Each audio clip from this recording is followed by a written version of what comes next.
What's going on? 22 here, and it has been a long time since I've talked to y'all about some books that I'm picking up. So let's check these out. First up, I am still on the Green Lantern kick. So here is Green Lantern number 19, as well as number 20. Written by Jeremy Adams. I believe 19 starts a new story arc, and this is still a pretty fun read. I actually don't remember too much about 19. I think they kind of ended one story arc here and started the new one. I know that the emotional spectrum is hitting people like not just lanterns. Like people are actually able to start using some of those emotional powers and stuff like that, like rage and whatnot like that, without having a ring. And that really comes into effect on 20 here, where Hal has to go and handle somebody who's tapped into the Red Lantern, the anger, the rage, whatever, spectrum. And so that was actually really fun to read and see the story play out and stuff. Felt really bad for that character. And Jeremy Adams does a really good job of making you feel bad or like have feelings towards certain characters, stuff like that. So excellent writer, excellent writer. I know he's on Aquaman right now. I've not picked that up, but I've heard good things about it. And this continues to be good. Now, don't get me wrong, this is not like amazing to me. I feel like I'm somewhat getting weary, but it's still solid read. I have no choice but to continue picking up Iron Man. So here's issue number 5, as well as issue number 6. Now, issue 6, as you can see, is a One World Under Doom tie-in. I'm not reading any of the One World Under Doom. Honestly, if I was not a big Iron Man fan, I would not be picking this book up. I can't tell you to pick this book up. It's not good. It's not good. I don't know what's going on. I don't know what the deal is with the writer. I don't understand, and it sucks. Let's be real. It sucks. Issue 5 here had like a huge fight sequence that went down. It really wasn't a bad fight sequence. However, the dialogue during it was just freaking trash. And one thing is that we're constantly cussing throughout the book. Which, don't get me wrong, I don't have anything really against cussing. It's the fact that like Marvel does not put cuss words out, so like everything's bleeped, and it's like, if you gotta bleep it, just don't write it. Just don't write it. So like, there's so many bleeps in this one issue, and it's trash. Absolutely, positively trash. Another thing is that the very beginning of it, Riri's AI makes fun of Tony's AI and makes a comment of like, that's why you don't let white people write AI or something to that effect. And I'm like, can we not do like if it's not gonna be funny, it's not gonna be funny. Then like, just don't do that. So I don't know. I thought it was very distasteful. I wasn't offended by it or anything like that. I just thought it was distasteful. Like, you can't sit there and guard it for one set of people and not everybody. Like, just don't do it. It's distasteful. And then 6 here is like the tie-in. I don't know what's going on with One World Under Doom. This was boring for the most part. Tony's talking to some Russian guy that's out of Latveria who's wanting to like resurgence against Latveria, and it got exciting whenever the Winter Guard came in, but apparently the Winter Guard is not like down with Doom either. They're wanting to overthrow him as well, but they're having to like keep it like real on the hush hush. And so like, this wasn't terrible, it wasn't bad, it was better than 6 honestly, or 5, but still just like, it was so boring to me, so boring. So, and then I hate this freaking Kaiju Buster sword that he has. It's stupid. I don't like it, and I wish they would get rid of it. It's not cool. They're not making it cool. These are all my opinions as well. Like, I know I very well may be the only person that thinks all this, and that's fine. But I'm just saying, like, don't pick this up. It's not good. Silver Coin, on the other hand, issue 12 is fantastic. Big shout out to Dope Comics, another person that really enjoys Silver Coin. This one I love this cover ever since I've seen this cover. The story in here is fantastic. This is done, I believe, during like World War II, and one of the Americans gets the silver coin, and curse ensues. So really, really good issue, solid one. Really like this one. If you're into horror, anthology type stuff, Silver Coin has been fantastic. And there's a handful, not even a handful of issues that I really didn't like, but this wasn't one of them. This is fantastic. TMNT is another thing that I've been enjoying. Here's issue 6, along with issue 7. Fantastic books written by Jason Aaron, Alabama boy himself, who apparently loves the TMNT. And yeah, I'm really enjoying this. 6 kind of put us at the end of the beginning story arc. We still don't know necessarily what all happened, why the Turtles are all split up, but they came back to New York here in this issue, and all hell broke loose as far as fighting. Really action-packed, cool book right here. And then 7 brought us into the investigation part of the Turtles trying to regroup and figure things out and actually become a team again. And the artwork in this is actually looks like there's several different artists, and maybe I'm wrong, but there's several different art styles in here, and I dig them all. I think they're all done. I like the way the Turtles look for the most part in here. This is really good stuff here. Really enjoying this. Back to something else that I'm not enjoying, don't like, can't tell you to like, and that's Thundercats. Here's issue 12. And then issue 13. Now, I actually bought 2 issues of 13. I have the A cover somewhere around here, and it's the Perillo variant. But don't buy this. Don't buy this book. It's not good at all. It is splotchy, and the story is just not connected. It's not. It's like it doesn't move fast enough in certain spots, but then it skips over things in other ones. It is trash. I cannot stand it. I don't like it. Again, this is my opinion. I understand.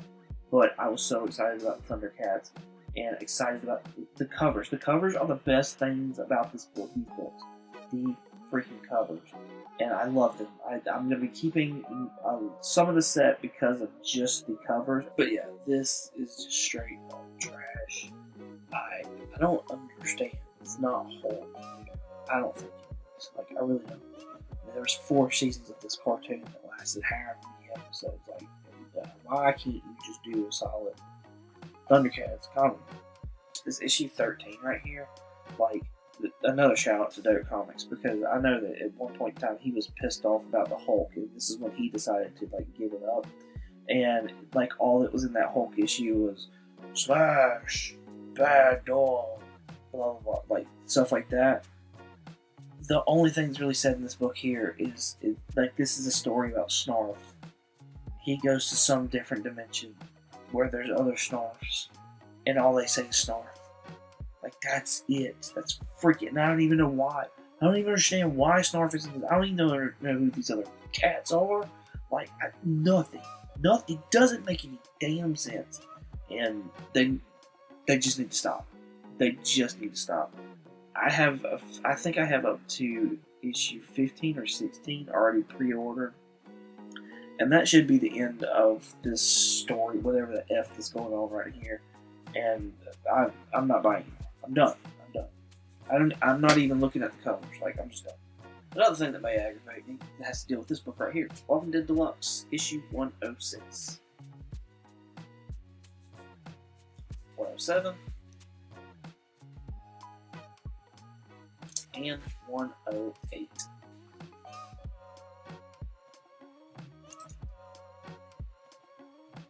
I'm really going to be mad if they come out with a hardcover of the deluxe. That's because I would just straight up wait to get the hardcover and not pick these up every month. Don't get me wrong. It's maybe $5 a month that I'm spending on The Walking Dead, so it's not that big, but at the same time, it's $5 that I could be using per month on a different book. And so, I'm really going to want a hardcover of this stuff, but from everything that I've heard, Robert Kirkman says they will not come out with anything else with this. However, I think they're all liars, and there's a possibility we will get a hardcover or trade or something of this. Now, if they do trade, a trade paperback, I'm going to be fine with what I have. But if they do a hardcover, I'm gonna be mad, and then I'm probably gonna sell them all and not make my money back, and then buy the hardcovers. Those were all my normal pickups. Now the silver coin, that was like a back issue pickup. I paid like $250 for it, so somewhere around there. But everything else was like my normal pull list kind of stuff. So on to my dollar pickups. First one up is from the fantastic Gabriel Delato. This is Batman issue 128. I absolutely positively love these where he's got like Batman fighting a character, and I think there's several of these. I know that I have one of Batman fighting the Scarecrow. I don't know if I have one of him fighting the Joker. I think what I'm going to start doing is I'm going to start finding these Batman issues where he has done Batman fighting somebody. I'm going to start getting those slapped because I'd love to have like a set of like Batman fighting his Rose Gallery by Gabriel Delato. That would be fantastic. Darkwing Duck number 1. This is a ratio 1:10 variant. I bought this book to give away during the top 10 alternatives. I like to give ratios away, and who doesn't like Darkwing Duck? 1:10. Thought this was fantastic. Fantastic Four number 1. This is a 1:25 if I remember correctly, and with it being a number 1, a ratio, fantastic book to give away come July when the Fantastic Four is coming out. So, man, really glad to have played this thing. Fish Flies number 1.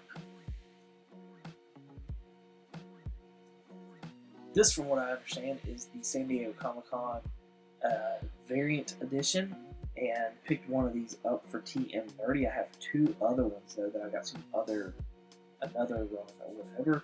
So, but I definitely want to get one out to TM. I know he's a fan of Jeff Lemire and Fish Flies, and would love to have him a San Diego Comic-Con variant. Also, when San Diego Comic-Con comes around, I have those other 2 to be able to give one of those away. Iron Man Kiss and Kill one shot.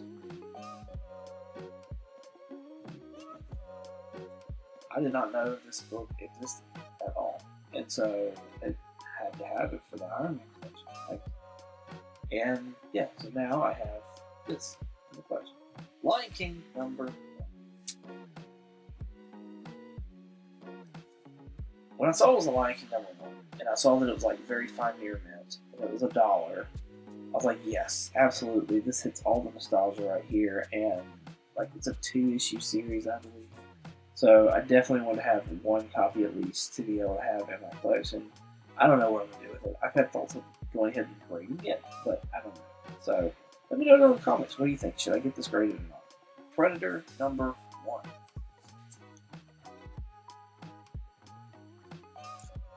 Now I got not 1 but 2 copies of this Predator number 1, and this is another 1:25 variant. This would be good for Halloween, or if they decide to come out with another Predator movie, which I know that was on the list, then I can give this book away at the top. Sandman number 1 facsimile. I do not have the Sandman number 1 yet. However, I am building that run of Sandman, and this will fit quite nicely there. Good book for me to be able to have read, especially depending on like when I actually get the first issue of Sandman. Finish out with something that I think is rare and unique, and just something especially I don't see them in dollar bins. And so when I saw these, I was like, yo, we've got to pick these up.